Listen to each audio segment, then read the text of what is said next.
Sunday, 3rd of November, and it's a Totally Football Show on a Sunday evening. We're fresh out of Man United Chelsea, the big Sunday afternoon game. Jay Harris is here. You've just come back from the exciting Spurs Villa game, Jay. Yeah, first half wasn't great. Thankfully, second half it picked up a bit. We'll talk more about that game because Mark Carey was there as well, weren't you, Mark? I was. My first trip to the Tottenham Hotspur Stadium, which and was, you liked it, didn't it you? was an absolute delight. He keeps talking about the press facilities and the Honestly, press honestly, the food, I can't speak highly enough of the food, but the facilities in general lived up to expectation. Everyone spoke so highly of it, and it really was impressive. Good to hear it. What did you eat? I had a lovely chicken dish, and I also finished with what was it, Jay? It was like a jam-based crumble with custard that went down very well. I can't admit this. Honestly. Some sort of like rolled Murder, isn't there? Yeah. rolled oats blueberry crumble with hot custard. Honestly. We're not living a bad life, are we? Yeah. Honestly. All right. Daniel Storey, you just come back from the new den. Shepherd's pie for me, yeah. Shepherd's pie. Yeah. A mini shepherd's pie. Shepherd's pie in Millwall, Burnley, yeah. It's a busy week, All right. That was part of your doing the 92. Yes. Which sees you travelling around the country, going to every other stadium but the City Ground, while your team, Nottingham Forest, are off on their greatest season probably ever. No, I can't remember. Have they had better seasons than this? They have. They've had one better season than this in my lifetime. I'm kind of made peace with it in that I'm doing my bit by staying away. Right. And then the idea is that number 92 will be Forest on the final day at home to Chelsea. Final day of the for season. the title lift. So For the we're all good. You think Chelsea for the title? Well, Forest are on the same points with a better goal difference as Leicester were in 2015-16 at this I can't stage. believe you've gone there. Wow. No, I haven't really. It is, I did have this sort of semi-argument with someone online who was like, "You're getting too excited," and I was like, "Everybody spends all my life telling me I'm not excited enough." So Right. allow me to get a little bit excited. If you're not going to get excited with Forest third in the table, when? Particularly when Mark Carey produces research which tells you that the table after 10 games is pretty much how it's going to finish. Isn't that right, Mark? Yeah, I mean, it caused a bit of controversy in the comment section because fans of respected clubs who aren't maybe doing so well had something to say about it. But the statistics do suggest that there's a strong relationship between how strong? the table looks. Well, for those who are really interested, the researchers in the study found, it's a 2019 study looking at match data from 1995 to 2017, and they found that there was a relationship. 77% of the statistical variance in the final league standings was explained by match week 10. So there was very little shuffling after match week 10, shall we say. Okay. The only thing I'd say to that is that the difference of one place is very, very important in a league table. Okay. So I think I'm right in saying that about 40% of teams only move by one place or don't move at all after the 10th week. Is that right? Yeah, but as I say, at the top of the league, or anywhere really, Okay. the difference between one or two places is Happy to crucial. go on record and say fourth is fine as well. Oh, nice. There you go. There you go. In this current table, what do you think will hold true by the end of the season? Ooh. I'm acutely aware we have a Nottingham Forest fan in the room as well. So I don't know really. I think that the bottom three, it would be the bottom four, I suppose, including Wolves, of those who've been promoted. It seems like it's going to follow a very similar pattern to last season. Last season, it was the three promoted sides who were in the bottom three after match week 10. And of course, that stayed the same by the end as well. So I think there's a whole other discussion that we could have of the disparity between the Championship and the Premier League, but it seems like that trend is continuing if Okay. you look at the bottom of the table. All right. But Forest top four?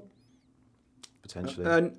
No, I don't think so, but that doesn't matter. They have been, and we'll talk about them in a bit, I'm sure, but this is fine. That's why you enjoy the moment, right? Because then if you finish 12th this season, you don't want to have been like, oh, I saved up all my excitement in case we finished in the top six, and we haven't. So, well, that would just be a waste of your emotion. Okay.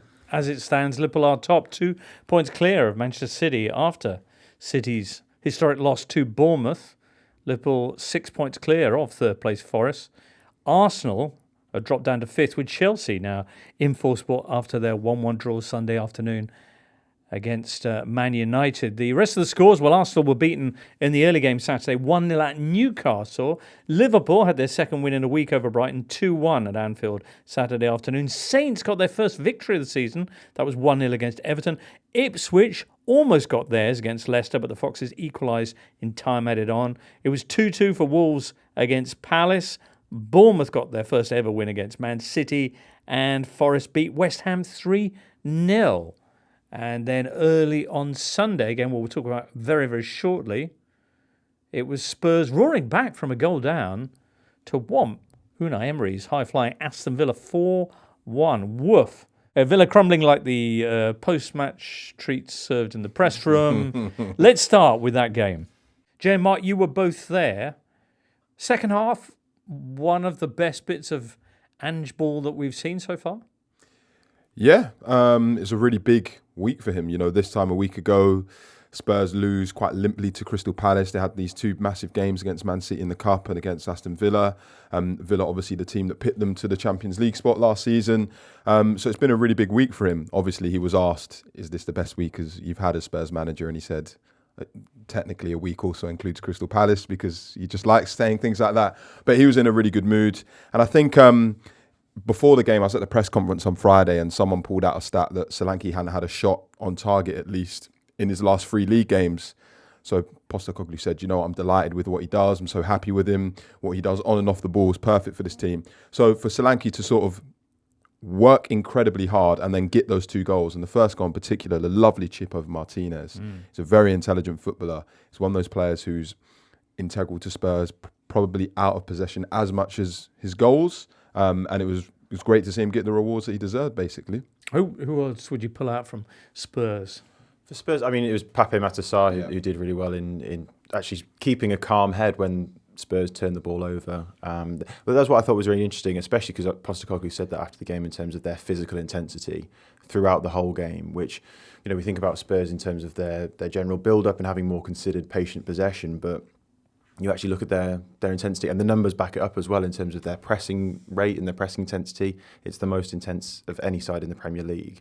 And they went really sort of strong on the counter-attack when they did win the ball back for both the second and the third of their 4 goals. So I thought that was really impressive as well, that when the opportunity does open up and the opposition isn't in a strong shape, they punish them, and they did that twice. On Solanke as well, I thought that it was just how much his sort of physical shape is really strong at the moment. There was, everything that you said as well, Jay, in terms of him being crucial off the ball. I think it was in the 4th minute of stoppage time. He was hounding, I forget which midfielder, but he was crucial to them. Spurs winning it back high up again. You think the game's won, it's 4-1. But he also wins the free kick that Maddison scores from as well. Right, exactly. So he just didn't give up throughout the whole game. So I think that will impress Postecoglou as much as anything, as he's already said earlier in the week. Good as the second half was, though, how bad was the first half from Spurs? Yeah, it wasn't particularly pretty. I think Villa went there with a game plan and they sort of executed it perfectly. They're lined up in a 4-4-2, but they've got 4 central midfielders as the middle 4. So it just means space is at a premium, basically. They're very compact. They had Morgan Rogers up front with Ollie Watkins, and Rogers is also a bit of an attacking midfielder anyway. So he was also dropping into those midfield areas. So Spurs just couldn't get through, and they concede from a corner, which we all know Postecoglou loves. He actually compared corners to a scrum in rugby afterwards and said that he doesn't like them and can't quite understand why they're in the game. I'm quite in favour of this new trend of managers basically picking and choosing which elements of the game, or even whole games in the case of Ten Hag and the Spurs, a result that they're willing to take on board or admit as talking points. I do think Spurs, obviously since the start of last season, Spurs have got a really bad record from set pieces, but I do think they're better this year. Right. But I do also think in the build-up to that goal, the referee sort of paused play for 30 seconds because I think it was Dragusin was getting pushed by possibly Onana or Konsa. I do think that they were a little bit soft in the build-up to that goal and sort of allowed themselves to get shoved around a little bit. And Vicario seems to have become a bit of a target. And if you go back and watch the goal, Rodgers is just on Vicario. Ball comes in, Vicario saves it, Rodgers gets the rebound. And I think they could probably cut that out. Vicario's got that early David De Gea, not necessarily from open play crosses where he's pretty good, but certainly in set piece crosses where you think even if he punches it, I'm not sure how far he's having to come to get the ball and how much he's committing. He's not really getting strong punch when he does that. He's almost like he punches the ball down and back into trouble. It is an issue that they're going to have to solve. David De Gea is not the only one, but it does get solved. But it needs to get solved pretty quickly because in every other part of the game, I think he's really, really good. And he's obviously really good with his feet. But it's a problem now, and teams will try and pin it on him every time. Yeah, he was flapping way too much, especially for the goal. But I think, I'm a numbers man, so I'm always going to look into that side of it. And set pieces just constitute such a high proportion of the goals that are scored in every league. It's always been the case. So Postecoglou almost has the opportunity to straight bat a lot of the questions in press conferences and just say, like, we know it's an important part of the game, we could maybe work on it a little bit more. And I think people maybe stop talking about it from then on in, but the fact that he's maybe fanning the flames a little bit is just, it's his own prerogative, but I just feel like it's maybe not the best way to go, because then Spurs are going to have a bigger spotlight on them for then the subsequent games, which we're all going to look for now in the next game, how are Spurs going to do it set pieces. Right, indeed. When they went behind to Aston Villa, a lot of people pulling out the fact that equally for your numbers, they do that an awful lot. Was it 12 of their last 14 home games they've conceded the first goal? I've got it here. Tottenham, since the start of last season, Spurs have conceded the opening goal on 13 occasions in Premier League games. Wow. It's a lot. Would you say, though, that the second half, the response from Ange, the way things turned around after half-time, suggests that this Spurs is more solid? I think they learned a lot from the Crystal Palace game last week, because they went a goal down, and Palace what Villa did was very similar to Palace in a sense where it's very physical, lots of second balls, lots of duels, and obviously Martinez is just the king of trolling fans, etc. And he just did it from minute one, and so the game can become quite frustrating. And so I think what Postecoglou said Spurs didn't do last week was keep their composure. They started giving away silly fouls. Kulusevski got booked for dissent. He had to get taken off. Whereas I think this week they've learned from that experience. As Mark alluded to, they knew they'd sort of overpower Villa towards the end of the game just with their sheer physicality in terms of the amount they run, etc. So I think it was just about, okay, if we keep playing the way we play, Villa will tire, we'll get chances. You know, Matty Cash comes off with, I think, a calf strain. I think Diego Carlos then comes on and they've got to shuffle around, and then Spurs can just take advantage of some of that reshuffling, etc. Although we should also point out that Van der Ven missed this game with a hamstring injury, and Romero goes off injured because he tried to send Morgan Rogers into Rose with quite a heavy challenge. But if Tottenham are without their two first-choice centre-backs for an extended period of time, it means it's going to be Radu Dragusin and Ben Davies at centre-back for the foreseeable future, which is not an ideal scenario to be in. Okay, next up for Spurs, and for you, Jay, is a trip to Istanbul for the Thursday night clash with Galatasaray. Yeah, I'm really looking forward to it. I've never been to Turkey before, never been to Galatasaray before, so yeah, I'm super excited for that. Some atmosphere there, you would think. It's ever so tight. It's very enjoyable. So you've got the top two, Liverpool and Man City. Everybody else down. I say everybody. The next 7 teams separated by only 4 points. Nottingham Forest, by the way, are in third place, Daniel.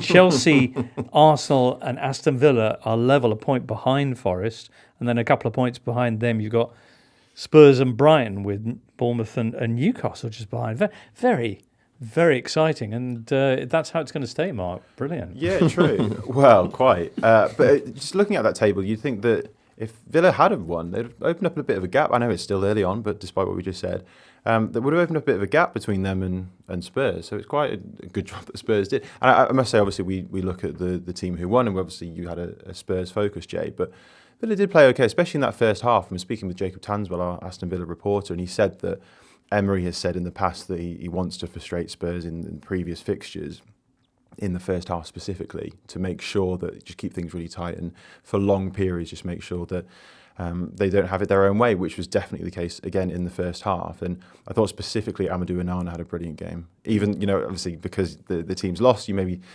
don't look at it at an individual level, but I do think he had a brilliant game. And I spoke to Jacob and he said it was probably his best game in Aston Villa shirt. He was everywhere, in and out of possession. He protected the full-backs really well for cutbacks and crosses.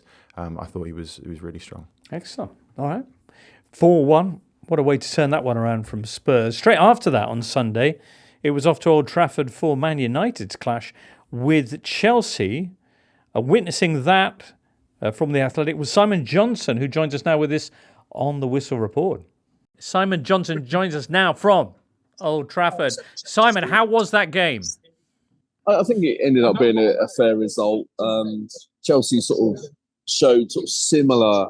It was a similar performance to what they showed at Anfield a few weeks ago, where they had a lot of positive moments in possession without doing enough in the final third, and looked quite vulnerable whenever Manchester United counter-attacked. It was another example as well of them giving a cheap goal away. It was I think Robert Sanchez and penalty sort of seems to go hand in hand. It's becoming a rather common occurrence. but at least Chelsea came back to salvage a point.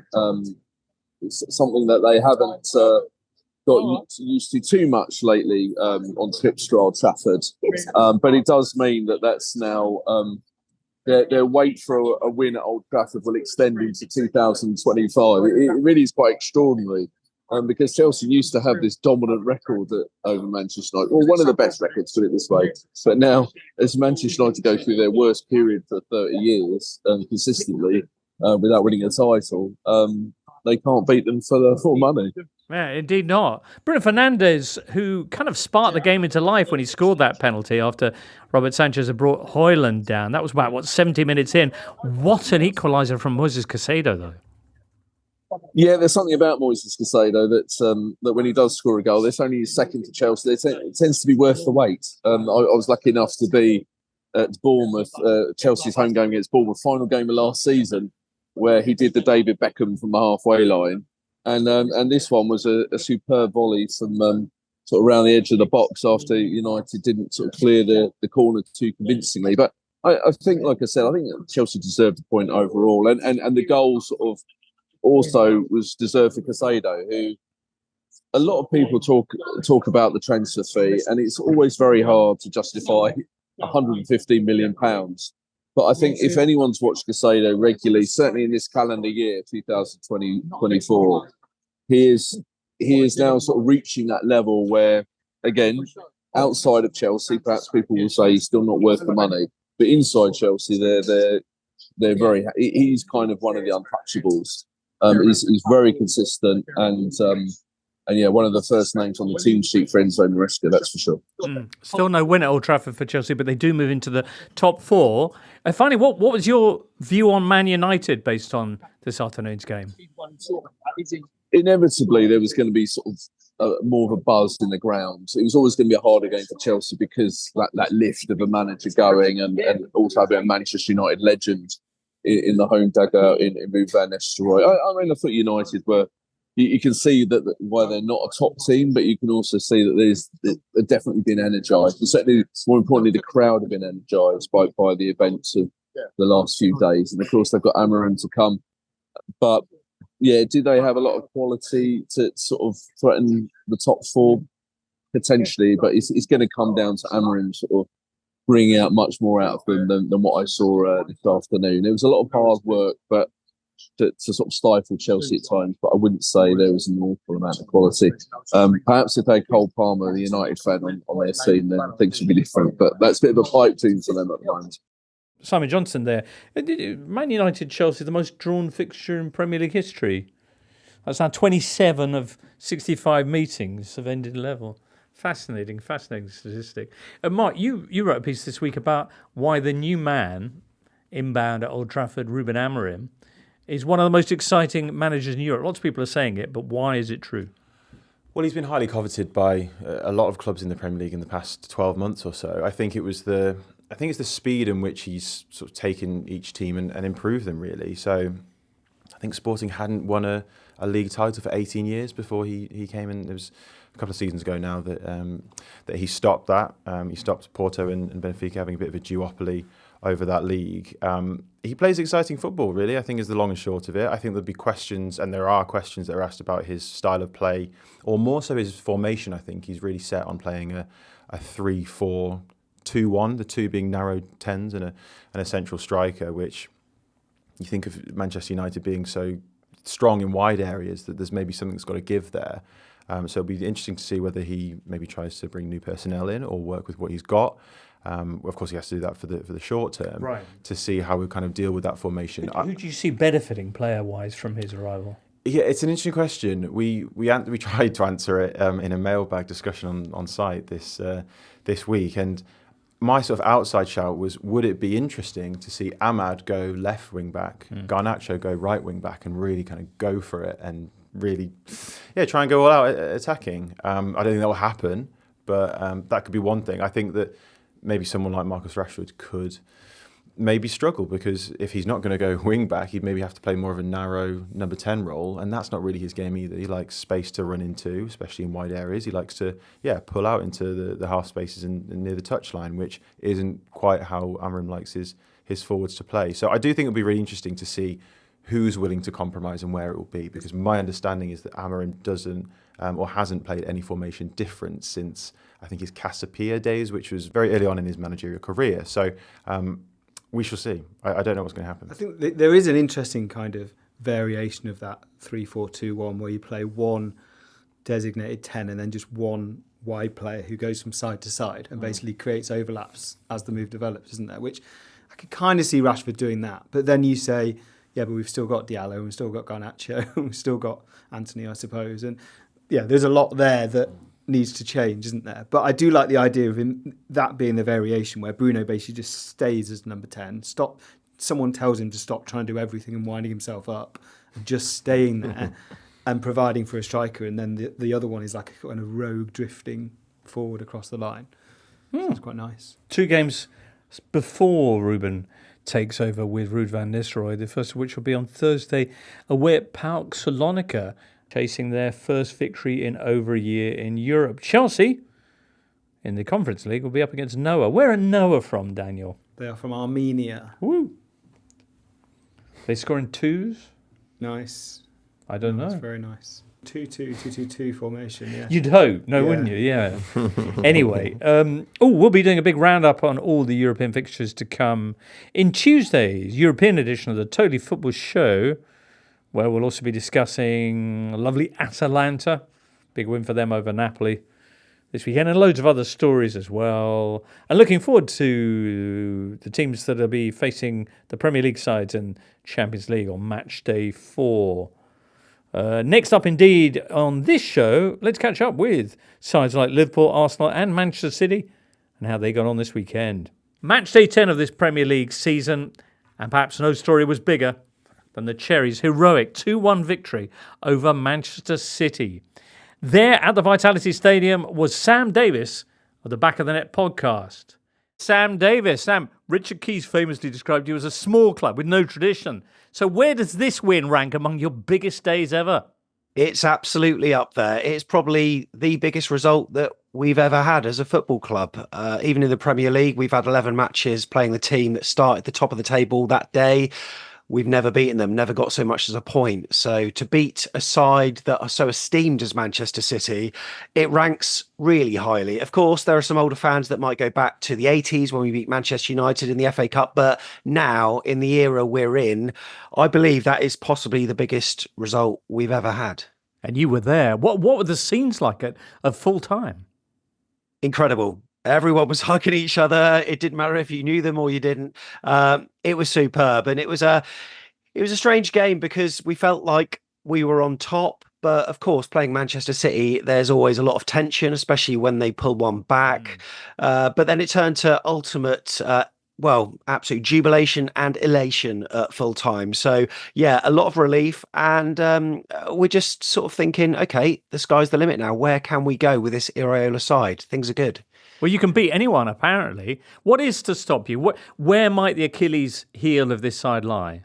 I think it's just the consistency, really. I mean, a few games ago, we lost to Leicester, and we were going into that game thinking we should have got a result against them. But ironically, I think had we not lost to Leicester, the results that followed against Arsenal, Villa, and then Manchester City probably wouldn't have happened. But I think this is going to give us a new sort of breed of confidence now, thinking, you know what, we can actually mix it up with the big boys. I mean, quite often we would go into these games thinking it's a free hit. And obviously that's paying a lot of respect to them, but we don't need to necessarily pay teams the respect that we used to. We can have a go at teams. And I think judging by the first half performance, which is probably one of the best 45 minutes we've seen for a long, long time, it shows we can compete. So I think our owner, Bill Foley, has targeted European football within 5 years. It's one of these quotes that seemed pie in the sky at the time when he said it, but now we're thinking, actually, maybe it could happen. You never know. Well, you're currently 8th at the time of recording. We've done a bit of talking here in the pod about Evan Nilsson and what an exciting prospect he is. But tell me, who on earth is Milos Kerkez? He's a megastar. He's superb for us. He's a young Hungarian left back. He was once nominated for the Golden Boy Award. He's fantastic down the left-hand side. He's worked his way into the side really nicely now. He's a mainstay figure. I think he took a season adapting like he did last season, but now he's brilliant. And you can see by the assists that he made yesterday. He's a real powerful and energetic lad. Iraola's style really requires the fullbacks to overlap and get forward, and he's certainly doing that. And when he's breezing past players like Phil Foden for fun and then putting in a cross to set up Antoine Semenyo, you sort of think to yourself, we've got a star here. I think the recruitment department at AFC Bournemouth have tried to look abroad quite often over the years, especially under Eddie Howe. We'd always look at young British talent, but this time we're going into Europe and we're buying players from clubs like Porto, which is bonkers when you think of AFC Bournemouth. 40 million players like Evan Nilsson, Milos Kerkez. He wasn't cheap, but his sell-on value in the Premier League is going to be huge. So our recruitment is really good. I think we will be a stepping stone club. He won't be with us for long. Same goes for players like Antoine Semenyo. But whilst we've got him, he's going to want to, put his name on the lips of many a Premier League manager. And why not at Bournemouth? And he's doing really well. Brilliant. Have you got a special Back of the Net podcast out to celebrate the City win? We have, yeah. We've done our vlogs and fan cams. We're going to be recording one tonight that goes over it. We'll probably even do a second one as well, just because it's such a historic moment. So absolutely. Well, very happy Sam Davis there of the Back of the Net podcast. What a result that was for the Cherries, and what a side they're turning out to be. Yeah, I know that Sam picked out Milos Kerkez, who I thought was brilliant and has been brilliant. Genuinely one of the informed left backs in Europe at the moment. What makes that easier is that Iraola has improved every player that he's inherited. 8 of that 11 that started against City at the weekend, so excluding Justin Kluivert, Kerkez and Evan Nilsson, he inherited in June 2023. They've signed a lot of players, but they're not necessarily all in the team at the moment, because the ones he's inherited after that finally getting kind of 2 full pre-seasons, they just looked so energetic. I interviewed Lewis Cook a couple of weeks ago, and he was almost like laughing. He was saying, like, Ryan Christie and I would just get through so much work. They're just everywhere, like in possession, like without the ball, they're charging down. They're obviously a really good counter-attacking team, but they seem now to be able to play 2 different ways. So they're not just all about soaking up pressure and going on. They can play with the ball as well. And you look at the centre-backs, Senesi and Zabani, they're both... Like the value they've put on players since they've signed them, and they have spent quite a lot of money. I think they spent about 190 million since Iraola came in. But then 3 of those players together now in Kerkez, Semenyo, and I don't know, maybe Senesi or Zabani. Probably Zabani because he's younger. They're probably 120 million between them now. That's how you do it. Like that's how you become better over a long period of time. If you've got a stadium that only holds 10,000 people and you've not got huge revenue. Indeed, and not just the players that big clubs will be sniffing around.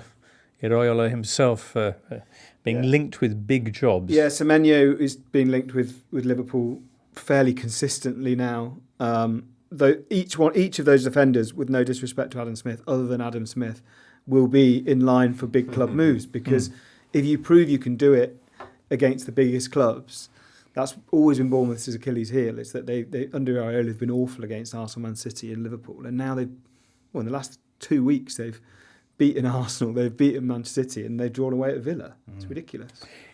Man City, panic or don't panic? What do you think, Mark?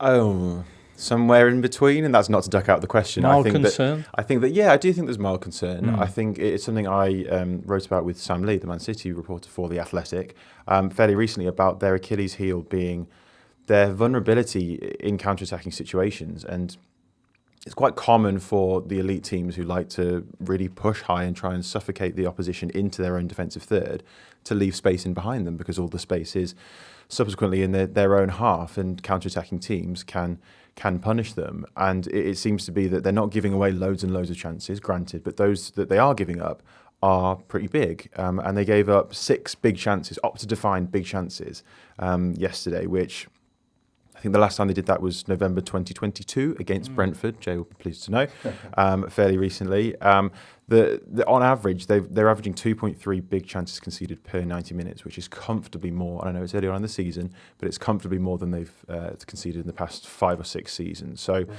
there's definitely an Achilles heel there, and that's even accounting for the injuries, I think there's still kind of issues there. I think those issues have been there even when Rodri was there in the early weeks. That Brentford game, Brentford won 2-1. Yep. City went on to win the title, though, this year. They often have that season. Yep. They often have a patch like this. Yeah, they do. But I think I was obviously there on Wednesday when they lost the in the Carabao Cup to Tottenham, and I thought Gundogan had a pretty poor game, especially on the ball.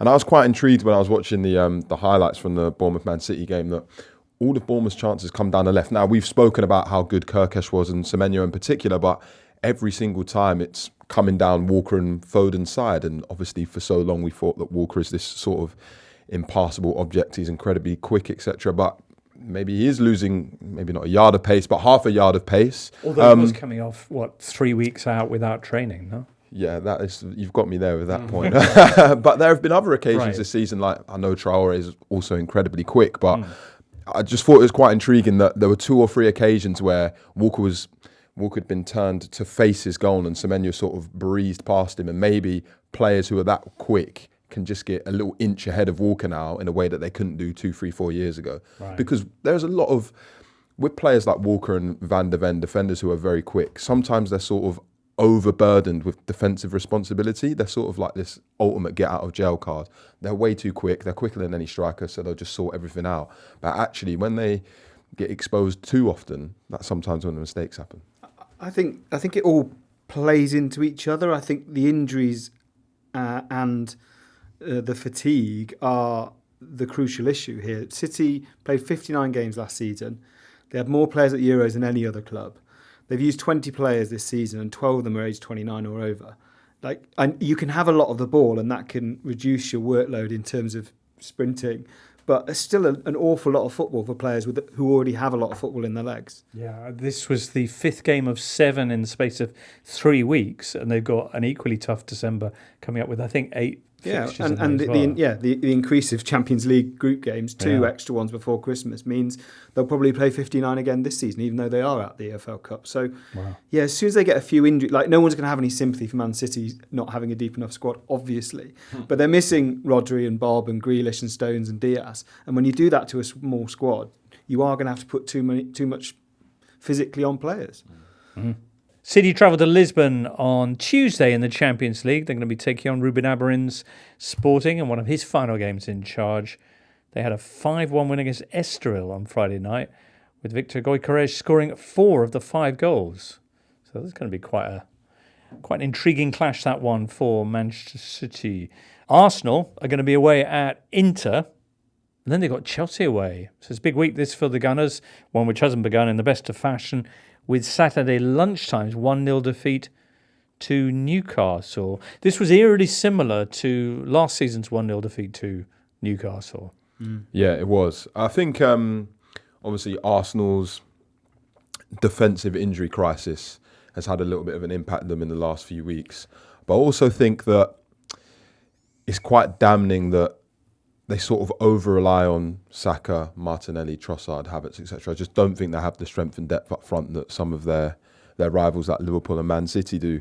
I was looking earlier, and Gabriel Jesus has not scored since the 30th of January in a 2-1 win over Nottingham Forest, so coming up to a year. The fact that Sterling doesn't come on in a game when you're losing 1-0 and you're searching for a goal feels like... Well, you were pointing out that 3 games as an unused sub?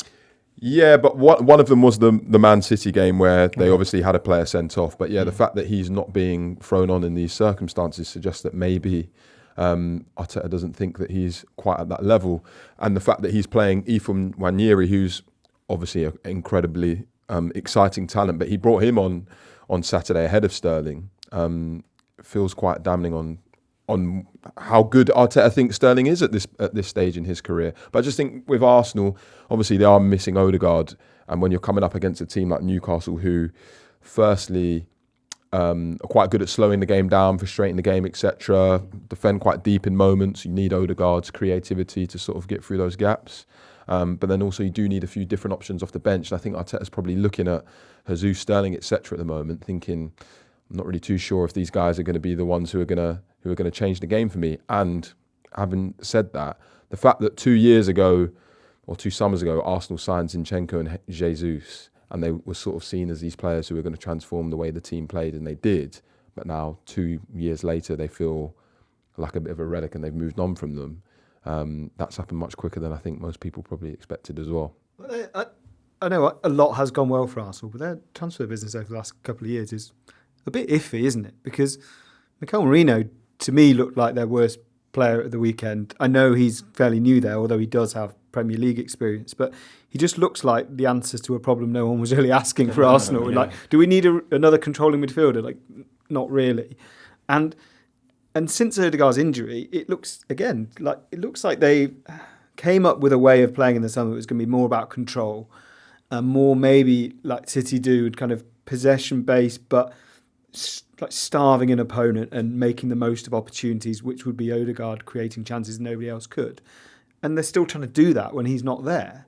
And so all that ends up happening is that they shuffle the ball around. No one really makes that pass. It ends up at the feet of Saka, and he has to beat 2 players just to create a chance. And to be fair to him, he did that for Declan Rice in the last minute, and the chance was missed. But yeah, it just seems quite one-dimensional when it's not working. Magpies, meanwhile, with a great week. Chelsea, they beat in the League Cup, and now Arsenal. It was Alexander Isak with the only goal after 12 minutes after a lovely cross from Anthony Gordon. Lovely cross from Anthony Gordon. Isak has now scored 13 in his last 13 games at St James's Park in all competitions. St James's Park, we were mentioning on Thursday, is the most tilted field in the Premier League. How much? Well, Hunger writes in. He says, read the St James's Park slope and last pod's discussions. I had a look at the pitch, and the gradient is 1 in 60, which is pretty steep. 1 in 60. I'm a landscape architect, says Hunger, and it's often humble brag, isn't it? Yeah, it's often what we recommend for building thresholds. Right. So anything above. I was thinking that. I mean, that's 1:60. I'm not sure if I'm reading that right. Yeah, that's right. Yeah, 1 in 60. 1 in 60 ratio. Doesn't seem inordinately steep. No. It doesn't feel like it's a difference maker, does it? Necessarily. But anything more than that, you shouldn't be building on it, apparently. Fair enough. Well, they say. They probably won't build on it, so it should be okay.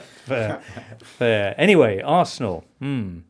7 points off the top, where Liverpool are back in first place after their 2-1 victory over Brighton. Much like Spurs, this saw them really struggling in the first half, much like Spurs against Aston Villa.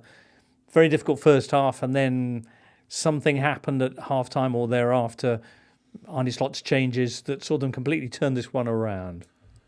Yeah, I mean, Slot sort of said after the game that it wasn't so much about tactics. I'm sure that he's probably keeping his cards close to his chest there, but he said that as much as anything, it was more about the physical intensity and making sure that we're running more, because they were just a little bit too passive at times. And that was kind of something with the press last season, that once the press kind of fell away when Liverpool were trying to press high, the rest kind of fell like a house of cards, because they were just then played through, and often the opposition would be straight onto their back four. And that happened a couple of times as Brighton built out. Liverpool were just a couple of yards off in that press, and that's pretty much how I think the goal came about. And there was another chance shortly after that in the first half, and that was basically cut out in the second half. And Liverpool were a lot tighter, winning the ball a lot quicker, and could then actually start to build their own attacks as a consequence. So that's not to discredit how well Brighton also played. You've got to give credit to the opposition, and they had a trial run in the week as well, playing in the Cup against each other, and it was very similar, where both teams were being really brave and playing out from the back, and sometimes it came off, sometimes it didn't, and it was quite similar, different personnel for the most part, but quite similar at the weekend as well. And ultimately, it was just two moments that Liverpool scored from and stayed top of the league. And the moments as well that Brighton didn't score, because they should have been 2 or 3 up at half-time, no? The Kadioglu goal was fantastic. He should have had another one after. You had that Ruta chance. That was a good chance, yeah. Wow. Yeah, good chance, good save. I think there was I think the other Kadioglu one was another kind of back post one, where Liverpool seemed quite vulnerable at back post within this game at least, where they were just getting a couple of overloads as well. So maybe something to look out for if you're trying to get at Liverpool. Arne Slot brought on Curtis Jones and Luis Diaz, and was rewarded with a couple of goals in 2 minutes to turn this one around. Cody Gakpo with his third against Brighton in the space of 1 week. And then Mo Salah. Ooh, was a nice one. Yeah, hit that with some anger, didn't he? For anyone trying to read the kind of entrails of Mo Salah's posts, he put one out on Sunday. He said, top of the table is where this club belongs, nothing less. All teams want matches. There's only one champion in the end. Yeah. That's all good. But then he said, thank you for your support last night. No matter what happens, I will never forget what scoring at Anfield feels like. As I say, there's a lot of people pouring through, picking through the bones of anything Mo puts out, who will seize on words like that, Daniel. Yeah, I mean, we should add the caveat that if that is Mo Salah pressing send on the tweet. But yeah, this is a PR situation at the moment. Every goal he scores gives him and his people ammunition for a longer deal, most importantly, because I suspect that's what this will be about if he's to stay. If he's going to see out his career here, then he needs to do it with a long-term deal, because he really can get paid in Saudi Arabia. We know that. We know the offer was there and it was big money. And it was big money to Liverpool. It was certainly big money to Mohamed Salah. So, yeah, it will be interesting. But, yeah, it's a kind of PR game. It helps to send that out when you've gone top of the league and you've scored the winner, doesn't it? On his slots, Liverpool taking on Xavi Alonso's Bayer Leverkusen at home on Tuesday night in the Champions League. That's a big game. Ooh. Yeah, good one for the Tacticos, that one. Yeah. Brighton, their next league game sees them hosting Man City on Saturday, which be a Everybody brave. else in the top 4 or 5 playing each other, say Nottingham Forest fans, and they are saying that, believe me. Is that right? Next Yeah, weekend saying is- Arsenal are playing Chelsea and City are playing Brighton. And dear me. Dear me. Next up, then, let's hear about Forest and what they got up to this weekend at home to West Ham. It's the 4th of November, 2024. Probably for you, listener. You know the rhyme, remember, the 4th of November. The day of, in 1970, the first ever European Cup penalty shootout. The game was between Everton and Borussia Mönchengladbach at Goodison Park. And it saw Everton progress to the third round. But imagine, for people watching, what a bizarre thing that would have been. Never had a penalty shootout in, I think, any competition before that. In the European Championships, only 2 years before that, the semi-final between Italy and Russia had been determined by the toss of a coin. But now, here we went to this newfangled penalty shootout. Evertonian Frank Keegan was the spectator.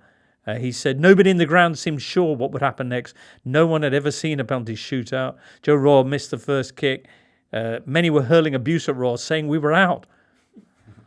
Others more informed. Yeah, nothing changes. Wow, what a thing, eh?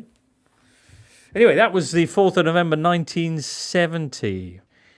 We're going to talk about Forest in a second or two. Daniel, you were at Millwall Burnley. How did that finish? 1-0 to Millwall. Okay. We had Kaz B saying, can we have a word from Bromley FC, who Daniel visited this season?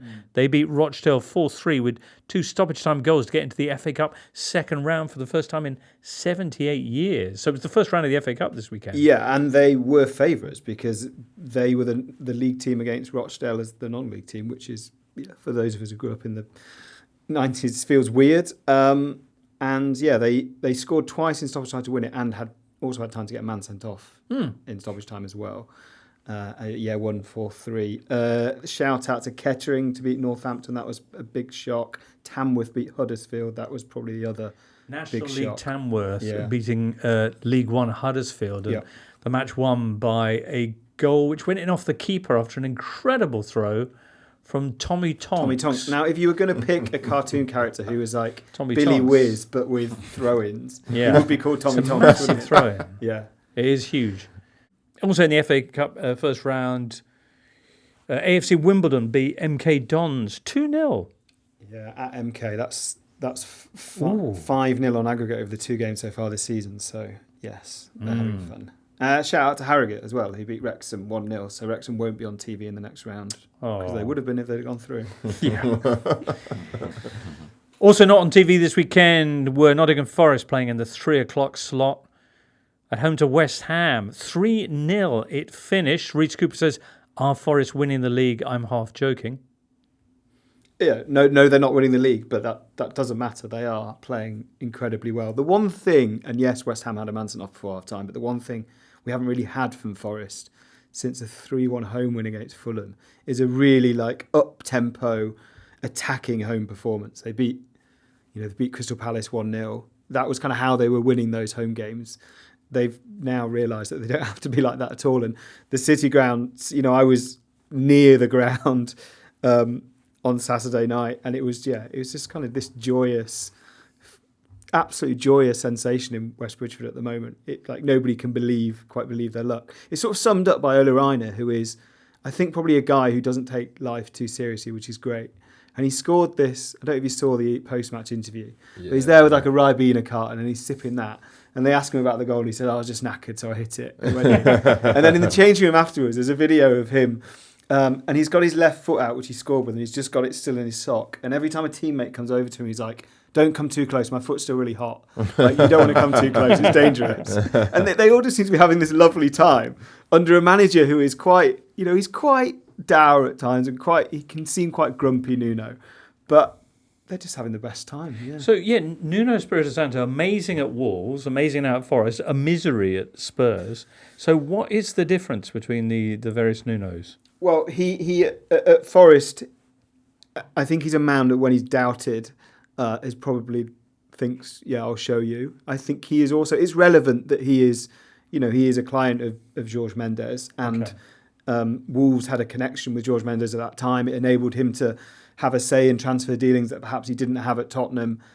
He has certainly built a squad now which is perfect for him, because Milenkovic and Murillo are, talked about Zabani and Senesi earlier, there are some central defensive partnerships in the Premier League at the moment outside of the elite that elite clubs would love to take wholesale. They were basically rubbish at defending set pieces, so they signed the guy who wins most aerial duels in Italy in Milenkovic, and it's completely transformed them. Elliot Anderson has been transformative as well. Him and Morgan Gibbs-White on the same pitch at the same time is like, we're pinching ourselves at that sort of stuff, and we've got Europe's form striker, so what else can go wrong? Chris Wood. Yeah. I mean, he's basically getting one big chance a game at least. And if you give, right throughout his career, if you give Chris Wood a chance in the 6-yard box with his head, he'll score it. And that's his movement is managing to get that. It was a great pass from Gibbs-White, a brilliant ball in from Moreno, and he's 5 yards out with a header. You've beaten Liverpool at Anfield already this season. Amongst all of this, what's been the biggest surprise for you about Forest this season? Yeah, the biggest surprise on a personal note is watching Forest in the last 10 minutes of games, even if they've got only a 1-goal lead, and not assuming we'll absolutely S the bed. That's because what Nuno instills is like, we can soak up pressure, it's fine. It's the next 3 games the next 2 away games are Arsenal and Manchester City, which is obviously an absolutely wild test. But to think we can go into those games having taken 4 points from Stamford Bridge and Anfield makes, like, you're not even going to them thinking, well, if we keep it to 2-0 like we have in other seasons. So that's kind of the maddest thing, I think. I'm not sure if I read it in your piece, Mark, about the table after 10 games, etc., but talking about the exceptions to that, the teams that have had phenomenal plummets, and Hull is certainly one of them. Charlton Athletic are another. Blackpool did the same. Right, yeah. The whole one I remember quite vividly. It was Spurs last year as well. They were top of the league after 10 games. It was 8 wins and 2 draws, wasn't it? And they obviously didn't finish in the top 4 come the end of the season. Well, Slot's got 8 wins out of his first 10 games. That is true as well. Not Liverpool fans. Not that I'm about to say that you're going to plummet down the league. Don't. And neither am I saying that this is the league done. I think I've said that about 3 or 4 times already in this podcast, so I think I'm trying to just protect myself a little bit. But I just on the note of Forest as well, I do think that, especially with Chris Wood, it feels like it is sustainable, not least because, as you say, you've got the width, some great crosses, some great counter-attacking players, and Chris Wood, I mean, that goal against Leicester as well was fantastic. He is very, very clinical, and it's not like, he is in a bit of a purple patch as well, but, certain players you can tell that, okay, this isn't going to last that long, but he still will get the service, and he is an elite finisher, and I feel like people do sit on him a little bit for his skill set. So, long may that continue from his perspective. The other thing to say, and lots of this is happenstance, but Forest are now in a position in terms of the environment where it doesn't feel like anything bad that happens causes this kind of mania of like, oh no, what's going to happen next? Like, I think at the start of the season, Nuno's first choice central midfield would have been Ibrahim Sangare and Danilo. Both suffer serious injuries. One of them literally on the first weekend of the season. And in the past, that would have caused this meltdown. Actually, because everybody seems to be calm and enjoying themselves, and because they had the pre-season, I can't overstate the importance of that enough. Ryan Yates comes through as like this weird outside shout for an England squad. He's playing so well, and Anderson is brilliant in midfield, and Nico Dominguez has stepped up. Whereas I think in another world, things are just happening right this season. You know, for example, Forest chased Eddie Nketiah and Santiago Jimenez over the last weeks of the window. Didn't sign either of them. Chris Wood suddenly is the second top scorer in the league. You know, I don't think Nico Dominguez or Yates would have been in the first choice team in August, but they're there now, and you would struggle to kick them out of the team. So, yeah, I haven't got a bad word to say, which is remarkable for me about Nottingham Forest. All right. We'll check back with you soon on that, Daniel. Meantime, how much trouble is Julen Lopetegui in at West Ham? Yeah, it's not looking good. I think what slightly concerns me is that 2 red cards in 3 games. I don't think that's ever particularly a good sign when that's happening to a team. And also, obviously, I was at the Tottenham Hotspur Stadium when they lost 4-1 and they just absolutely imploded in that second half. Like, the gaps between the midfield. And I was reading a piece that my colleague Rashane did, and he was just talking about how Lopetegui hasn't settled on what his central midfield combination is. He's trying to use Guido Rodriguez and Thomas Souček in one game. He's switching Souček for Adson Alvarez in another. There's just no consistency. I've seen lots of people complaining online that Somerville's not playing enough. It just feels very unhappy. But I think a lot of people saw this coming when West Ham fans wanted to move on from the David Moyes era, and when they brought Lopetegui in, a lot of people were saying it feels like more of a continuation of the same than any dramatic change. You always hear that West Ham fans want a bit of excitement, and I think most people knew Lopetegui wasn't going to give them that, so I'm not really surprised it's unhappy. I guess what West Ham fans would have thought in the least is that they'd be defensive solidly, and that's just not been the case. Yeah. For all Forest's recent form, to lose 3-0 to them at home is a pretty worrying result. And also, I said to Mark when I was just double checking the lineups, and Daniel, they played 5 at the back and had 2 CDMs and still conceded 3 goals. Seems pretty wild to me. I mean, they had a man sent off, but they were getting overpowered by Forest anyway. Yeah. And it's weird. You say about it looks like this kind of Bermuda Triangle situation at the back, where the more people they put at the back, weirdly, the more open they are, and they're inviting pressure they can't hold. Alvarez is, to say how many defensive players they have on the pitch, for Alvarez in the first half, I mean, it's a stupid challenge to make on a yellow, but Elanga was running into 40 yards of space to the extent that Alvarez felt he had to risk making a tackle that got himself sent off. But we were talking about Iraola and the way that he's improved players. I remember Benji last season, our tame West Ham fan, talking about how Alvarez was one of the signings of the summer. Yeah. So what's happened to him? Well, I think yeah, there's a huge amount of uncertainty. I don't think it helped that, I think Kilman aside, they basically made all their signings in August, which when you sign a new manager as well, it would make sense to try and do that business as early as possible, even if you have to pay a premium, so that he can organise that side, because I still don't think he knows what it is. But yeah, one of the issues of taking over from a manager where it just kind of fizzles out and everyone agrees to part rather than a calamity is that there's not a low bar you're moving from. There was an expectation that West Ham last season, the worst they were was functional. Now they're not even that, so it makes Lopetegui look awful. I don't think he'll last long. I really don't. They've got Everton next week, and after that it's Arsenal, I think, and Newcastle. So yeah, they're in a spot that is, it's kind of must win the Everton game for Lopetegui, because otherwise they'll think, well, we're going to an international break just outside the relegation zone. Yeah, West Ham in 14th place. Everton actually below them in 16th on 9 points. They can't hire Amarim as well because he's busy now. Because remember in the summer that's a sliding doors moment. Yeah. What team they could have had? John Duran with Amarim on the bench. If only. All right, next up, let's finish off by checking in on Saints as they pick up their first win of the season, and Wolves and Ipswich as they don't. Southampton, after 23 games, they finally get their first win. It's their second victory in a week. 1-0 winners against Everton Saturday afternoon. That's their first Premier League victory in 23 games. It's their second win in a week, though, because they also got past Stoke in the League Cup a few days before. Does this represent a brand new start for Saints, Mark? I don't know. At the very least, I'm pleased for Russell Martin that he's validated in sort of the decision that he's made to stick with his style. He's been very open in saying that. But the goal itself was worked really well, actually. Very calm on the ball in regaining the ball and then working it from back to front. It was the exact sort of goal that Russell Martin wants his team to score. And I think obviously, as we've seen in the early stages of the season, they've been quite blunt going forward. And that's something which I think has been the most interesting, is that Southampton have played some half-decent football at times in the first third to two-thirds, or let's say the half. But they've just been too blunt going forward. And that's actually something they did well against a fairly weak Everton side. I think the game itself wasn't really, didn't have too many chances. Of course, there was the Beto offside as well that could have made it 1-1. But I think overall it was Don't forget Ramsdale's The save from Ramsdale Michael save. a Keane. brilliant save. That will go down as one of the saves of the season. That's pretty special. And probably a big moment for Ramsdale as well, to be fair to him, after, being ousted from Arsenal.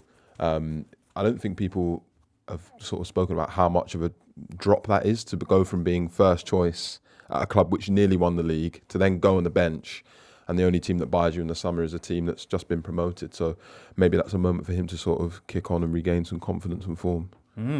Southampton penultimate in the table. Wolves in bottom spot. They and Ipswich both had leads in their matches this weekend, but both ended up ultimately winless. Wolves, who were initially behind against Crystal Palace, then pulled it back to 2-1. Then it ended up 2-2. That's now Wolves' worst start since 1983. Good Lord. Some suggestions that the crowd at the Molineux are no longer on side with Gary O'Neill. And I think one of the worrying things that a lot of people are pointing out is that they've been through a really tough start to the season, but this game and the ones coming up are the ones that they should be winning. Yeah, they got Southampton at home next weekend, which is obviously massive for both. I think, there's a way of going down from the Premier League, which is being absolutely awful all the time, and then there's a way where you just sort of sleepwalk into it by not quite being bad enough to get rid of the manager, not quite bad enough for everyone to think there's a calamity going on, and then suddenly you look at the table and the easy games have gone and you're still 18th in the league, and Wolves have not beating Palace at home. That's one of the easy ones. It's suddenly then you look at the games coming up and you think, well, if Palace was one of the easy ones, this it was easier than this one.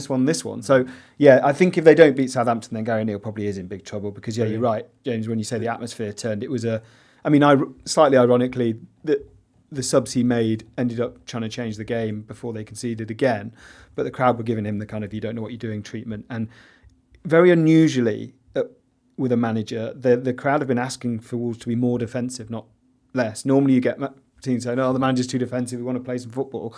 O'Neill's changed from the back five to a back four, and they look really, really open. And the crowd are saying, like, Wolves fan, this isn't the chant. It's not like, we want back five, but that is what they want. They want the Wolves to play with more solidity, play more on the counter-attack, make the most of the attacking wing-backs that they've got, rather than playing them as full-backs and Wolves just looking open. So, it does feel like that one is fizzling out, because Wolves have always had, given their connections, a pretty decent record at being able to attract managers.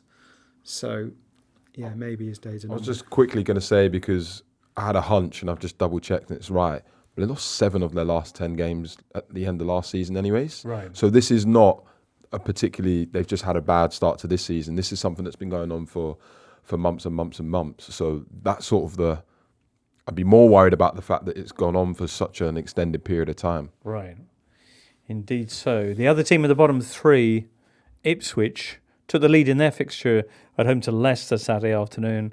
What a goal from Leif Davis.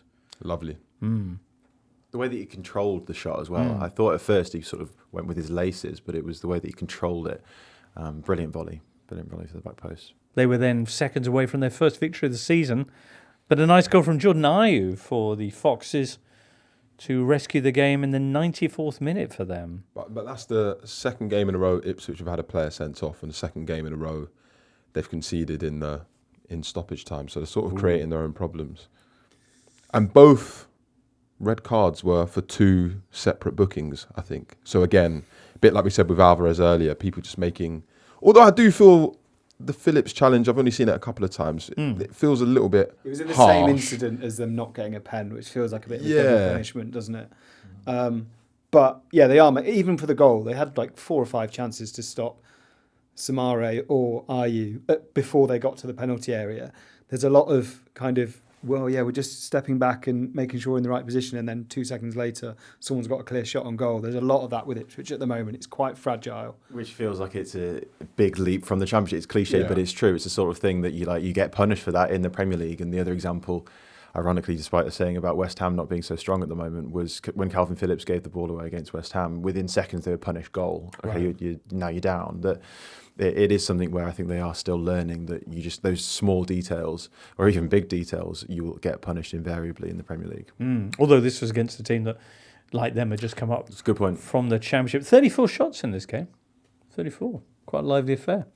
There you go. Ipswich on 5 points, Southampton on 4, and Wolves on 3, and Palace hovering just above the bottom 3 on 7 points. One more game still to come from round 10 of the season. Jay, you're going to go along to it. It's the West London derby, bitterly contested West London derby between long-time rivals Fulham and Brentford. You know me, I can't resist checking out Brentford when I get the opportunity Excellent. to. There's also a little bit of narrative to this because Brentford signed Fabio Carvalho in the summer, who came through Fulham's academy.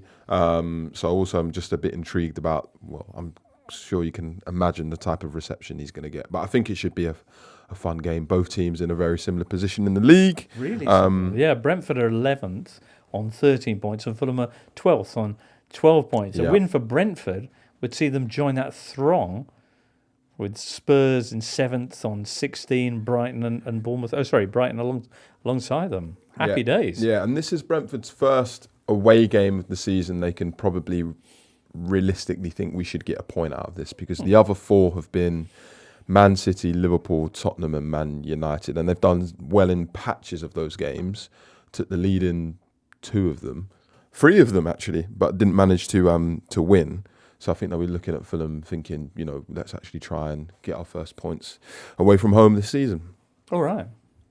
Well, Jay, enjoy that game. Yeah, it's going to be different to Turkey on Thursday, that's for sure. Yeah. What a week for you. It's not bad. Yeah, magnificent. Well, have a great time at both. And thank you for being with us today. Mark, many thanks as well for footing it across from the Tottenham Hotspur Stadium. And Daniel, along from the new Den, you're heading back to the Midlands this evening. Where are you off to next for the 92? I've got Oxford on Tuesday night, Blackburn Wednesday. What are Oxford doing? Doncaster Saturday and Hull on Sunday, I think. It's 4 games in 5 days or 6 days this week. So. Worse than Man City. Yeah, fatigue setting in these older than 29-year-old legs. Indeed. Thank you so much for being with us as well. And also to Sam Davis of the Back of the Net podcast and Simon Johnson from Old Trafford, to Liam and producer Charlie in the booth. Listener, thank you for being with us. As mentioned, we've got a Tuesday show up for you soon, looking at what's been going on in Europe and, of course, the Champions League and Europa League and all that stuff. Do join us for that. For now, though, from all of us here, it's goodbye. The Totally Football Show podcast is available 3 times a week, bringing you all the football news you could reasonably be expected to care about. We've got views, we've got stats, we've got analysis, we've got some of the best football writers around, and the whole thing is absolutely free. So have a listen on Spotify or Apple Podcasts or all the usual places by clicking on the link below.